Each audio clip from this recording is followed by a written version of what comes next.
If you're preparing for history optional, then your preparation should begin with NCERTs.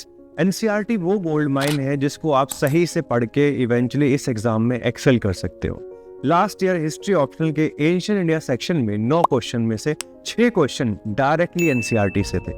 But इसके साथ में एक challenge वो भी आता है कि NCERT कोई एक नहीं है। 6th क्लास से 12th क्लास तक की अगर आप NCERTs की लिस्ट देखोगे तो 25 से ज़्यादा NCERT है सिर्फ हिस्ट्री की। इवेंचुअली इट बिकम्स ट्रबलसम और हम सिलेबस के हिसाब से उसको टाइम नहीं दे पाते।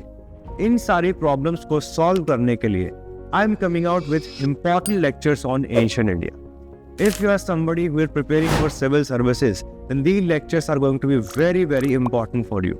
In these lectures, we are going to create specific notes for every section of ancient India, जो कि अपने optional के हिसाब से useful है। Second, we are going to use very innovative approach like use of maps, timeline, chart, diagrams, जितने भी अच्छी चीजें NCERTs में हमें दी हुई है, including Tamil Nadu NCERTs, we are going to cover that along with this.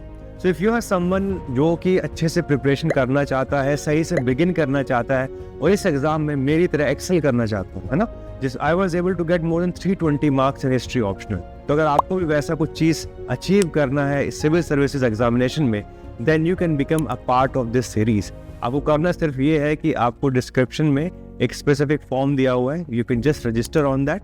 You're going to get a screening call from our team, and once your identity is verified, then you will have access to all this important material for history optional.